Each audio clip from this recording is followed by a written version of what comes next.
Welcome once again, my friend. I am the Cartographer, maker of maps, and of all the tales I've learned on my never-ending quest of mapping this world, today's story may be the darkest one. Not all tales I gather are of sunlit glades or heroic deeds. Some speak of twilight, of fear given form, of lands best left untrodden. On this day, my work takes me to such a place, a stretch of coastline and its hinterlands that whisper of ancient sorrows and enduring pain, a realm where dark creatures were born. Join me in setting out to chart the land known by most as the Dreadcoast, and listen closely as I tell you my Tales of Tumiun. Today's tale affects the entirety of this world, from the northern valleys of Fiendikfjell to the southern jungles of Zurak, and even to the feet of the very walls of the world.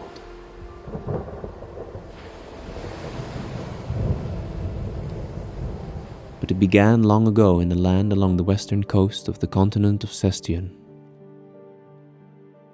As we trace this desolate shoreline, I will share with you what I have learned of the horrors of Tumiun, the purple bloods, monsters as they are sometimes known, and how they first came to blight our world.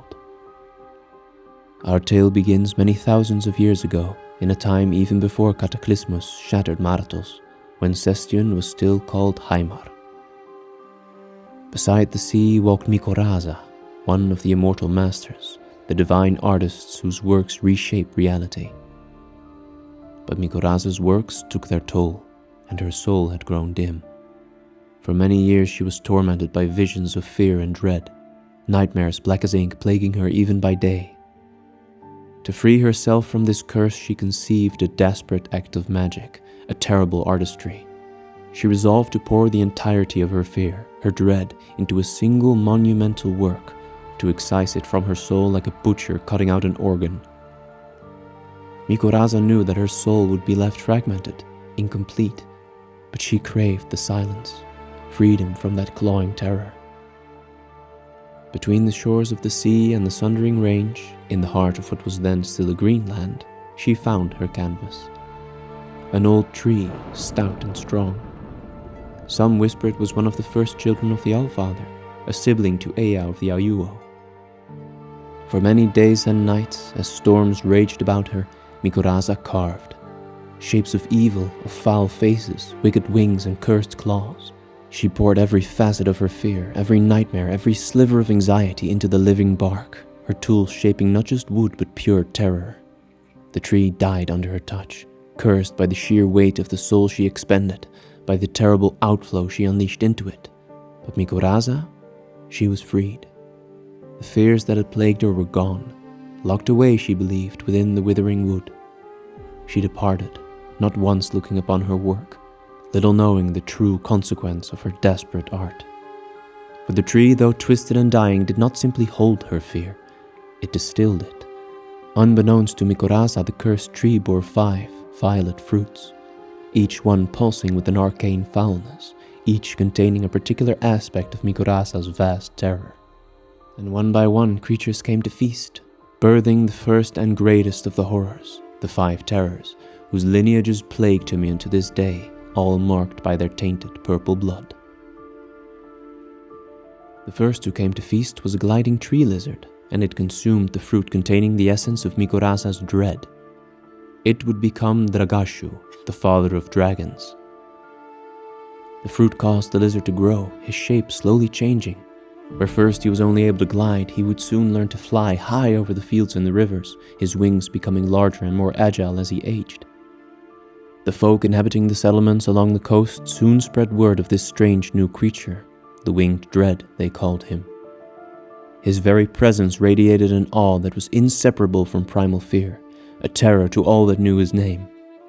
And still he continued to grow, outgrowing even the trees whose branches were once his habitat. In time, the grim understanding dawned.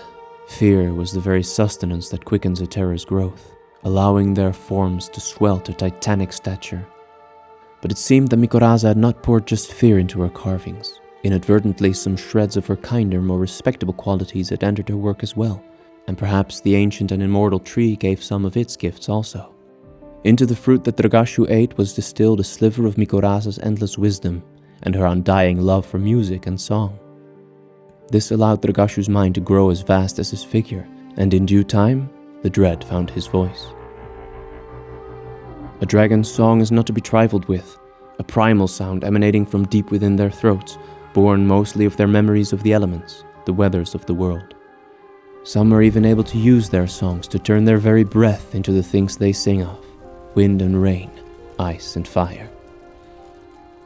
Dragashu journeyed far. Soon all peoples living along the Dreadcoast would come to know his name, and in time his wings took him even further, spreading his progeny across all 6 continents, learning perhaps more of this world than I ever shall. The full tale of Dragashu's life and how he sired the 6 dragon lineages is a long one, too long for today. But the dragons were plentiful at the end of his days, before his fabled fall from the skies above Avanima, where he broke the earth with his mighty form. Under the winged lake he lies buried, and his descendants still mourn him there at the Dragon's Peak. But many believe that the winged dread is not yet dead. Fear of his name still persists, and he is still growing. Prophecies tell of his reawakening, and that when he rises again, he shall bring with him the ending of this world. But now let us get back to the tree, for the second fruit was devoured by a great spider, who would afterwards be known as Unalaki, Mother of the Deep. That fruit did not carry within it the seed of dread. Instead it was filled with revulsion, and within it lay also kind fragments of Mikoraza's resilience and her skills as a sculptor, and her deep love of stone and earth. After her cursed meal, Unalaki made her way to the gorges of the Sundering Range, where deep dark caves and time-swept tunnels led her ever deeper. And there she began to carve and carve, consuming the earth itself, her vile body growing monstrously large, far larger than all the other terrors, feasting on rock and fear itself. The brute mother carved such a vast hollow for herself that the lands above her began to sag and sink, breaking and cracking the ground, forming the spider's lake. In time she outgrew her burrow, and her colossal lengthening legs carved 8 outstretched tunnels to the far reaches of Tumiun. But she grew too fast. Her body started to hollow and wither away, leaving Unalaki a dark husk. So was formed the Deep Weave, a world-spanning labyrinth of lightless tunnels and web-choked caverns, her dead heart supposedly still somewhere beneath her lake.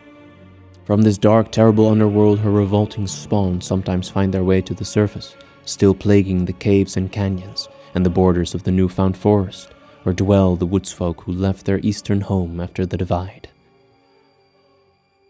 Now before we move on to the third fruit, I want to take a short moment to tell you about something I've been working on. I call it the Cartographer's Tome of Tumiun, a guide to the walled world.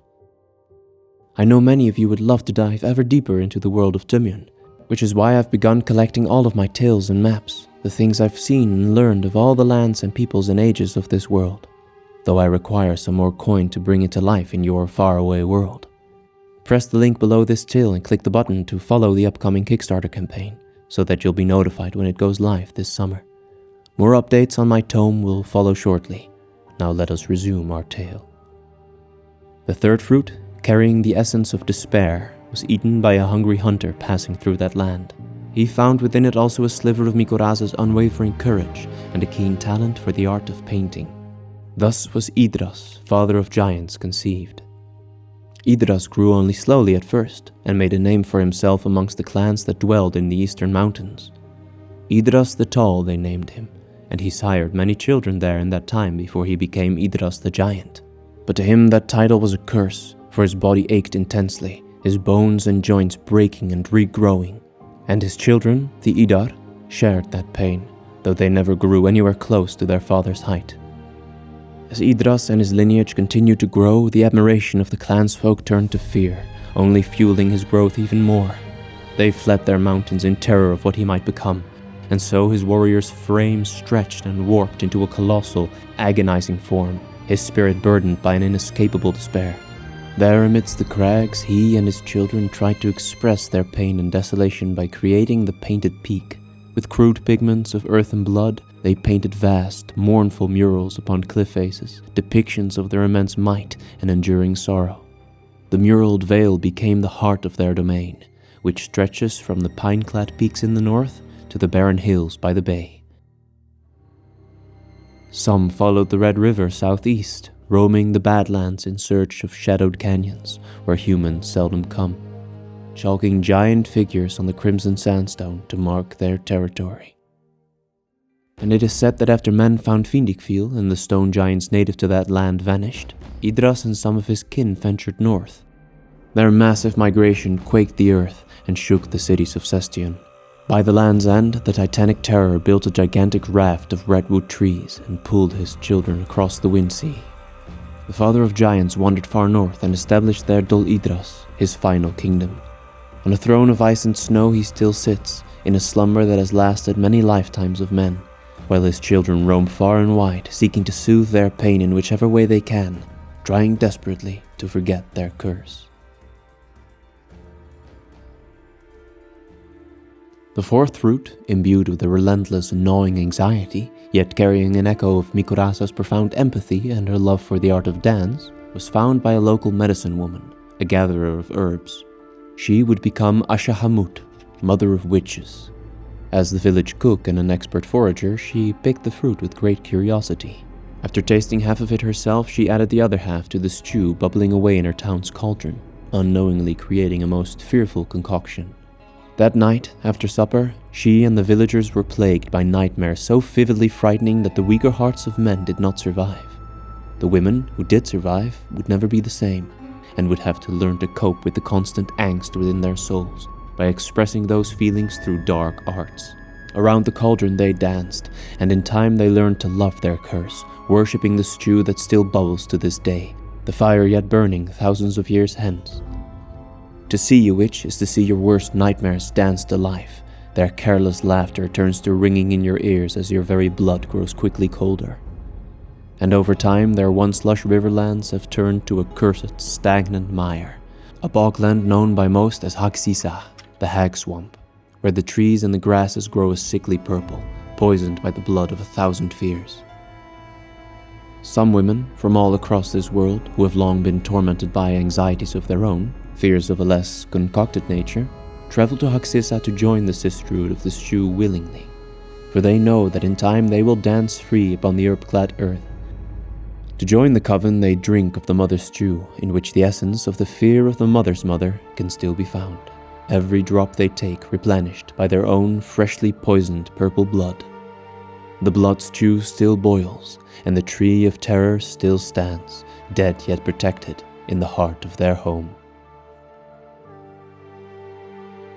But what became of the fifth fruit? It carried within it the seed of pure panic, yet also a spark of Mikoraza's boundless vitality and a primal love for rhythm. But this fruit was not picked. It hung for too long and fell to the ground where it started to rot. Just as the molds were starting to cover the fruit, a great boar came by and devoured it. And so was born Boros, the father of beasts.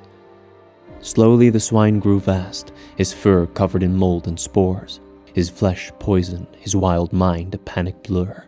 He ravaged the lands south of the hag swamp, uprooting the earth and flattening forests, turning verdant fields to dusty deserts, wiping entire towns off the map. The people that inhabited those lands were driven ever farther south in fear of Boros' wrath. But some resisted the fear before it would grow too large. A brave band of fierce warriors gathered their spears, and on the banks of the river they almost slayed the beast. With their last effort they drove the bleeding boar into the water, hoping it would drown there. But the boar survived, and the hunters would come to regret their bravery, for they did not yet know the curse of the purple blood. It clings to the soul and spreads like a cruel virus. The folk who had fled the beast lived in camps along the river, and they drank the water tainted by the blood of Boros, but they themselves did not fall ill.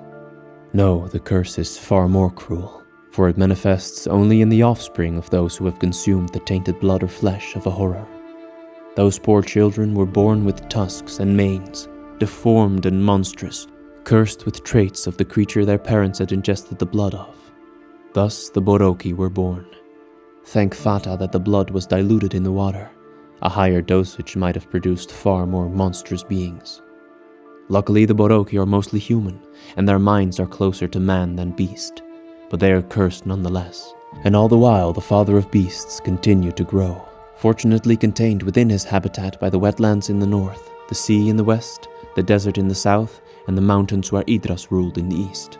And Boros feared nothing more than the giants, for they were the offspring of the great hunter, who had killed many a boar in his life both before and after eating the cursed fruit. And he was right to fear them, for the tales tell of a legendary Boroki man named Yurik, who stood against the beast that cursed him, convincing the giants to aid him in his plan of slaying the beast once and for all. How they succeeded is too long a tale to tell today, but his colossal skeleton still lies where he fell, by the bay where the Blodstrom River meets the sea. Within his very bones, Yurik founded the city of Urkorn, a refuge for his outcast people, though in recent times it has become a place not just for outcasts, but outlaws as well, harboring pirates and other scum within its white bone walls. The land between Haksisa and Yurik's Bay is still scarred, even thousands of years later. Rivers follow strange ways through the barren lands, curving and twisting through the desolated valleys where a terror once upturned the earth. Unnatural pits and mounds are yet scattered throughout the fields, and in some places the beast's hoofprints can still be witnessed today, gigantic marks preserved in sun-baked clay. The cursed blood of Boros reveals the terrible truth about the nature of Mikoraza's creations, and the key to how their lineages have grown so vast. For all who feast upon the purple blood shall have their next offspring cursed, bearing also the traits of the horror that carried it before them. A deer may have drunk from the poisoned Blodstrom. Its children would become horrors, boar-like and vile. Those purple bloods were devoured by wolves, who produced even stranger cubs bearing both antlers and tusks.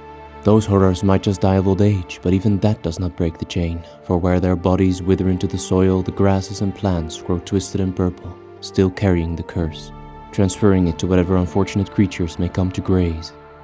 And so the cycle continued, this world becoming a more dangerous place with every generation. Endless cursed combinations, some unique, never to be seen again, ever remaining among the nameless, while others have multiplied and grown numerous, earning a title for themselves among the named. The horror hunters of Tumiun try to keep their spread in check as well as they can, fighting to uphold the balance of the natural order, trying to hold back the constant river of fear that tries to drown this world, but that fight is ever in danger of being lost.